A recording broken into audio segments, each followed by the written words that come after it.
നമ്മള് ഈ ഫുൾ സദ്യയായിട്ട് എടുക്കും. കാരണം ചപ്പുമാരുടെ ഫുൾ സദ്യ കഴിഞ്ഞ് ഒരു പ്രാവശ്യം കഴിക്കും. അതുകൊണ്ട് അതിൻ്റെ കൂടെ മരിച്ചു ജീവി അങ്ങനെയൊക്കെയാണ്.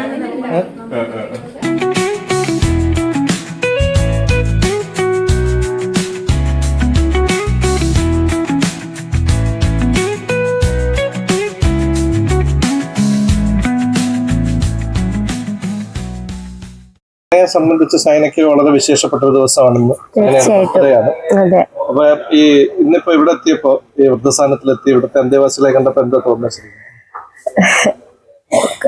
എല്ലാ വർഷവും ഞാൻ ബർത്ത്ഡേ സെലിബ്രേറ്റ് ചെയ്യാറുണ്ട്. പക്ഷെ ഇന്നത്തെ ബർത്ത്ഡേ എനിക്ക് ഭയങ്കര സ്പെഷ്യലാണ്. ഇതുപോലെ കുറെ അച്ഛന്മാരെയൊക്കെ കാണാൻ പറ്റി, അവരുടെ ഒപ്പം ഇരുന്ന് ഭക്ഷണം കഴിച്ചു. ഒരുപാട് സന്തോഷം. സാധാരണ എല്ലാ ബർത്ത്ഡേ എങ്ങനെയാണ് ആഘോഷിക്കാറുള്ളത്? വീട്ടില് ഫാമിലിക്ക് ഇതുപോലുള്ള സ്ഥലങ്ങളിൽ പോവാറുണ്ട്.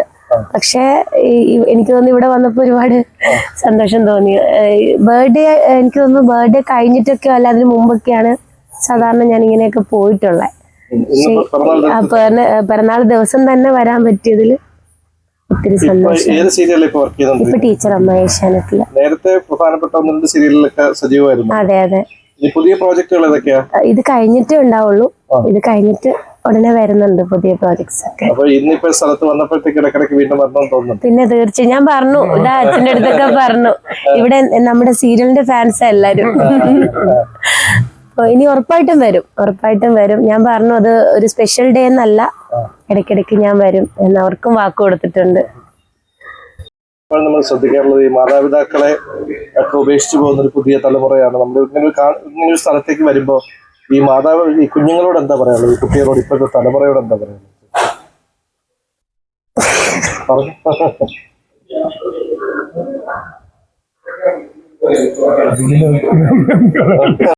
ഭക്ഷണം കഴിക്കാൻ എനിക്കൊന്ന് കുറച്ചുപേര് മാത്രമേ ഉണ്ടായിരുന്നുള്ളൂ കണ്ടത്.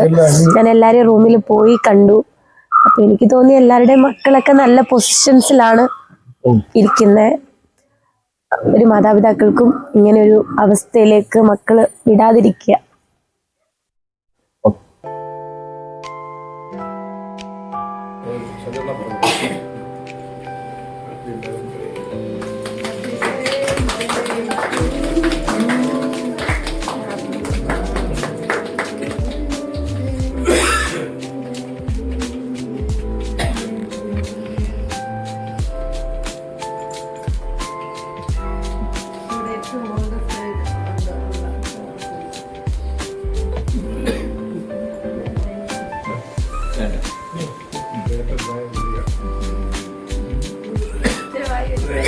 ചെറുപ്പക്കാരനാണ്